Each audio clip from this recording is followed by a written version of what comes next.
لوگو اپنے پروردگار سے ڈرو کہ قیامت کا زلزلہ ایک حادثہ عظیم ہے۔ اے مخاطب،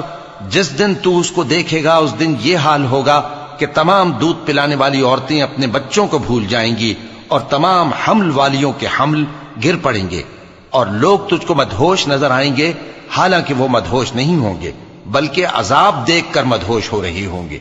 بے شک اللہ کا عذاب بڑا سخت ہے۔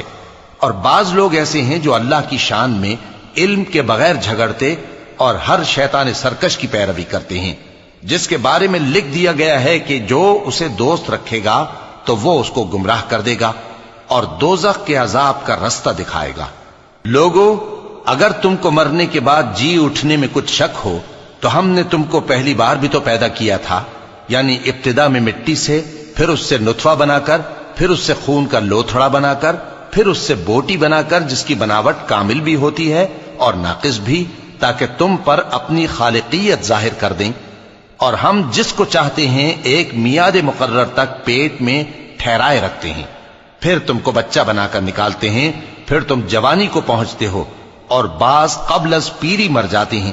اور بعض بڑھاپے کی نہایت خراب عمر کی طرف لوٹائے جاتے ہیں کہ بہت کچھ جاننے کے بعد بالکل بے علم ہو جاتی ہیں۔ اور اے دیکھنے والے، تو دیکھتا ہے کہ ایک وقت میں زمین خشک پڑی ہوتی ہے، پھر جب ہم اس پر مے برساتے ہیں تو وہ شاداب ہو جاتی اور ابھرنے لگتی ہے اور طرح طرح کی بارونق چیزیں اگاتی ہے۔ ان قدرتوں سے ظاہر ہے کہ اللہ ہی قادر مطلق ہے جو برحق ہے، اور یہ کہ وہ مردوں کو زندہ کر دیتا ہے، اور یہ کہ وہ ہر چیز پر قدرت رکھتا ہے، اور یہ کہ قیامت آنے والی ہے اس میں کچھ شک نہیں، اور یہ کہ اللہ سب لوگوں کو جو قبروں میں ہیں جلا اٹھائے گا، اور لوگوں میں کوئی ایسا بھی ہے جو اللہ کی شان میں بغیر علم کے اور بغیر ہدایت کے اور بغیر کتاب روشن کے جھگڑتا ہے اور تکبر سے گردن موڑ لیتا ہے تاکہ لوگوں کو اللہ کے رستے سے گمراہ کر دے۔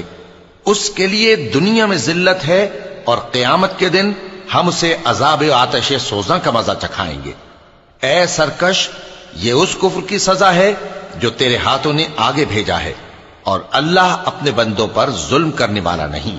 اور لوگوں میں بعض ایسا بھی ہے جو کنارے پر کھڑا ہو کر اللہ کی عبادت کرتا ہے، اگر اس کو کوئی دنیاوی فائدہ پہنچے تو اس کے سبب مطمئن ہو جائے، اور اگر کوئی آفت پڑے تو منہ کے بل لوٹ جائے، یعنی پھر کافر ہو جائے۔ اس نے دنیا میں بھی نقصان اٹھایا اور آخرت میں بھی، یہی تو صاف نقصان ہے۔ یہ اللہ کے سوا ایسی چیز کو پکارتا ہے جو نہ اسے نقصان پہنچائے اور نہ فائدہ دے سکے، یہی تو پرلے درجے کی گمراہی ہے۔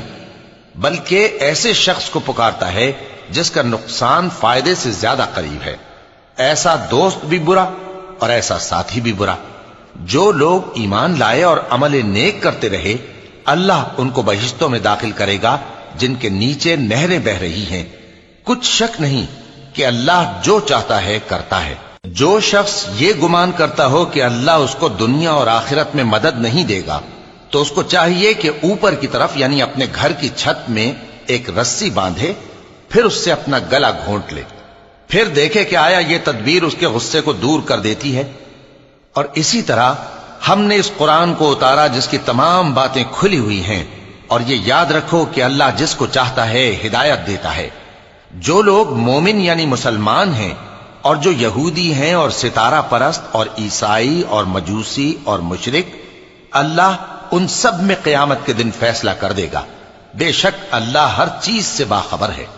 کیا تم نے نہیں دیکھا کہ جو مخلوق آسمانوں میں ہے اور جو زمین میں ہے،